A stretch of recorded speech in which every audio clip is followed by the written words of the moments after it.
정도면 웬만한 아파트를 빚내서 사는 것보다 훨씬 좋은 결과였지 않을까 싶습니다.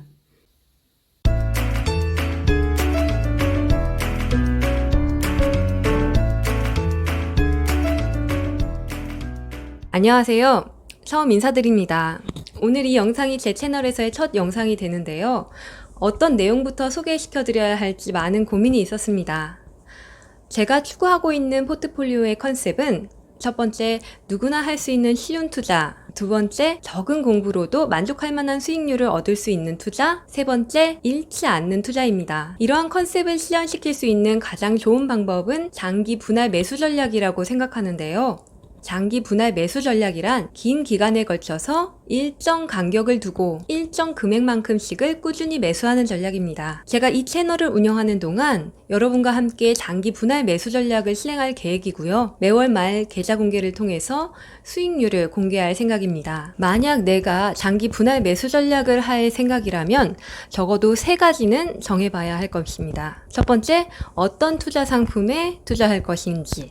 그리고 두 번째, 얼마만큼 오랜 기간 동안 투자할 것인지. 세 번째, 얼마만큼의 금액을 투자할 것인지요. 오늘 이 영상은 삼성전자라는 이름으로 여러분을 초대하긴 했지만 1번 질문에 대한 답을 찾아가는 과정이며 개별 종목을 장기 분할 매수 전략의 대상으로 선택하는 것이 얼마나 어려운 것인가를 밝혀가는 과정이기도 합니다. 그럼 여러분들이 이 영상을 클릭하셨던 이유, 삼성전자를 10년 동안 매월 100만원씩 꾸준히 사면 얼마를 벌었을까에 대한 답부터 찾아가 보도록 하겠습니다.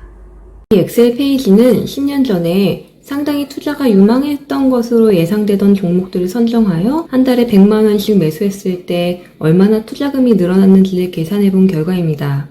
여기서 이 결과들이 진짜 적금하는 것보다 얼마나 더 나은 선택이었는지 비교도 해봐야겠죠.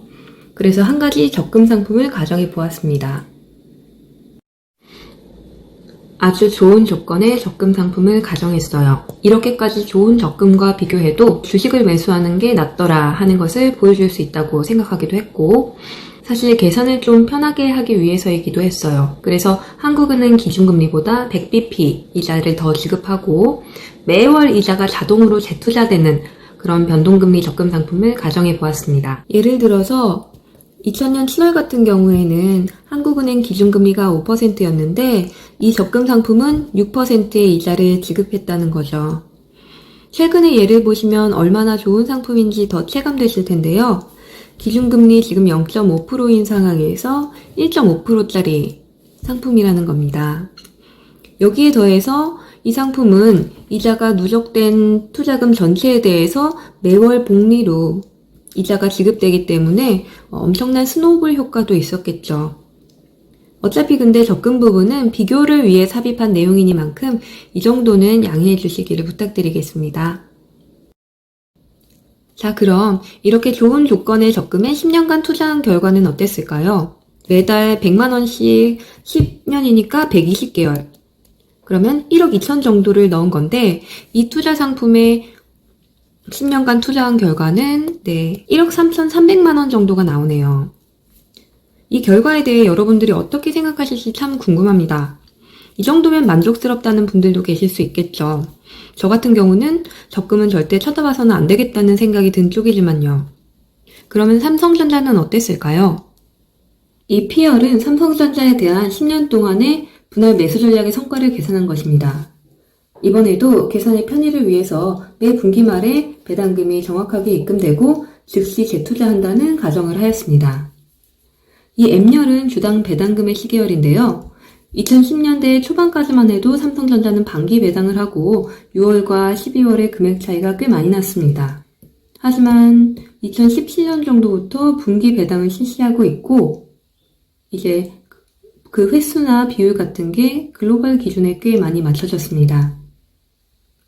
사실 배당은 복리 효과로 인해서 장기 분할 매수 전략 전체 투자 성과를 좌우하는 핵심 요소입니다. 각 분기마다 들어오는 배당금을 재투자하면 그만큼 보유 주식수가 늘어나니 다음 배당금은 이전보다 더 커지게 되겠죠. 주가 수익도 마찬가지고요. 마치 눈덩이가 굴러가면서 스스로 커지는 것처럼 내 자산도 스스로 커지게 됩니다. 네, 그럼 다시 엑셀로 돌아와서 기다리시던 삼성전자에 대한 10년간의 분할 매수의 성과를 보여드리겠습니다. 2억 6천만 원이 나오네요. 제가 100만 원씩 매월 적금을 했을 때는 원금 대비 잘해야 1,100만 원 정도 더 받았는데 삼성전자를 대신 매수했다면 1억 4천만 원을 더 벌 수 있었다는 이야기입니다. 결국 썸네일의 질문에 대한 답은 2억 6천만 원이었습니다. 하지만 이렇게 생각하실 분들도 계실 것 같아요. 이 정도 수익으로는 성에 차지 않는다. 좀 더 긴 기간을 투자해서라도 더 많은 수익을 가져가고 싶다라고요. 그리고 최근에 삼성전자가 좋아서 이렇게 나온 결과가 아니냐, 그전에는 어땠냐라고 궁금해하실 분들도 계실 것 같아서 투자 기간을 15년, 20년으로 늘려보았습니다. 먼저 적금에 15년, 20년 동안 납입한 결과입니다. 15년 동안 적금했을 때 2억 2천만 원 정도가, 그리고 20년 동안 적금했을 때 3억 2천만 원 정도가 되었네요. 딱 보기에도 10년 했을 때보다는 뭔가 성과가 훨씬 좋은 느낌이시죠? 투자 기간이 길어지면서 복리 효과가 더 있기도 했지만 과거에는 금리 상황이 지금과는 많이 달랐어서 그랬습니다. 10년 전에는 기준금리가 7% 정도였으니까요. 그럼 삼성전자는 어땠을까요?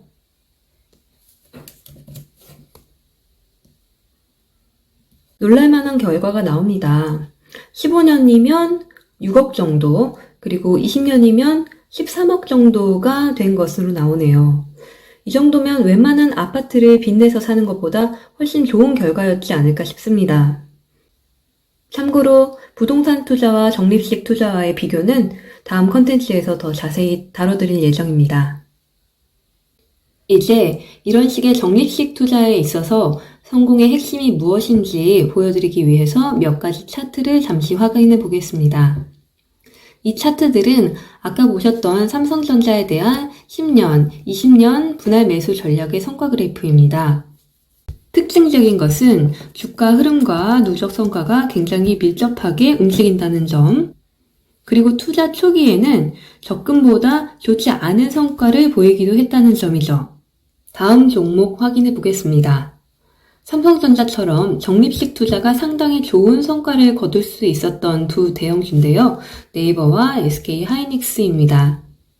네이버에 10년간 매월 100만 원씩 투자를 했다면 4억 4천만 원 가량을, SK 하이닉스에서는 2억 4,500만 원 가량을 모을 수 있었던 것으로 나오네요. 이쯤 되면 여러분들도 눈치채셨겠지만 이러한 종목들의 공통점은 바로 주가가 10년 동안 꾸준히 우상향했다는 점입니다.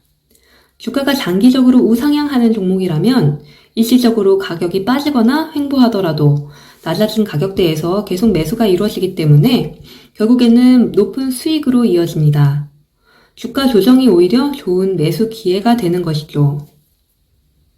그렇다면 어떻게 장기 우상향하는 종목을 찾을 수 있을까요? 10년 전을 돌이켜 보겠습니다. 이 표는 10년 전에 시가총액 상위 25종목을 정리한 것입니다. 이미 여러분들께서는 정답을 알고 계시기 때문에 투자할 만한 기업이 어떤 기업이었는지 눈에 들어오시겠지만 이 당시에도 그와 같은 결정을 할 수 있었을까요?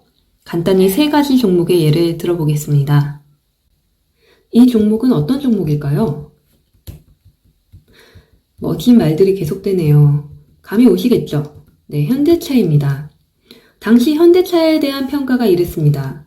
하지만 만약 현대차를 분할 매수 대상으로 선택했다면 그 결과는 여러분들이 예상하시는 그대로 매일 잠을 제대로 못 주무시지 않았을까 싶네요. 최근에서야 적금 상품보다 조금 더 나은 정도의 성과를 거둘 수 있었으니까요. 다음 종목입니다. 이보다 더 좋은 찬사를 찾을 수가 있을까요? 이 종목은 아모레퍼시픽입니다. 아모레퍼시픽은 실제로 이후 상당히 좋은 주가를 보였습니다. 하지만 사드 배치라던가 코로나 등 기업에게 가혹한 경영 환경으로 주가 상승분을 모두 반납하게 되었죠. 심리적으로 장기 분할 매수 전략을 유지하기 상당히 어려운 상황이 계속되었다고 볼 수 있습니다. 마지막 종목은 2010년 가장 핫했던 종목 중 하나입니다. OCI인데요. 이때는 아직 셰일가스가 상용화되기 전이라 상황이 지금과는 많이 달랐던 것으로 기억합니다. 2000년대 중후반 주가 수익률이 가장 높은 종목 중에 하나였고 2010년 한 해만 해도 2배가 오르는 기염을 토한 이 종목은 이후 한 번도 주가를 회복하지 못하고 줄곧 하락세에 있습니다. 만약 OCI에 분할 매수를 했다면 원금도 건지지 못했겠네요. 이렇게 미래를 예측하기 어려운 것은 기업 경영 환경의 변화가 그만큼 우리가 예상하지 못하는 방향과 속도로 나타나기 때문입니다. 그렇다면 어떤 분들은 이렇게도 궁금해하실 수 있을 것 같아요. 매출이나 이익이 안정적인 종목들은 어떠냐? 그런 종목들은 배당이 꽤 높으니까 적금 이상의 성과는 거둘 수 있지 않겠느냐라고요. 그래서 제가 한번 준비해봤습니다. 대표적인 경기 방어업종인 통신의 SK텔레콤 그리고 담배 인상공사인 KTNG입니다. 주가도 실제로 박스권을 두고 오르내리는 모습이네요. 누적성과 그래프 역시 변동성이 적고 꾸준하게 우상향하는 모습입니다. 하지만 개인적으로 이 정도 수익이라면 굳이 주식을 10년이나 매수할 필요가 있나 하는 생각이 듭니다. 장기 분할 매수가 성공하기 위해서는 앞서 말씀드린 대로 주가가 우상향하는 것이 무엇보다 중요합니다. 투자 초중반에 상대적으로 가격이 낮을 때 많은 수량을 사들여서 미래의 높은 수익으로 연결시켜야 하는 것이죠. 삼성전자는 영원히 중국 업체에게 주도권을 뺏기지 않을 수 있을까요? 네이버는 내수 시장의 한계를 잘 극복할 수 있을까요? 이러한 의심은 꼬리를 물고 계속될 수 있고 매달 적금 붓듯이 편안하고 뿌듯한 마음으로 입금하기는 쉽지 않을 것입니다. 그리고 이러한 의심과 고민은 제가 추구하고 있는 이런 투자와는 결이 맞지 않는 것이기도 하고요. 그렇다면 대체 분할 매수 대상으로 어떤 종목을 선택해야 하는 것이냐? 이 질문에 대한 답은 시간 관계상 다음 컨텐츠에서 함께 찾아보는 것으로 하고 오늘의 영상은 여기서 마무리하겠습니다. 제가 오늘 처음이라 정말 서툴렀는데 여기까지 함께 해주셔서 감사하고요. 지금 저에게 구독과 좋아요 눌러주시면 정말 큰 힘이 될 것입니다.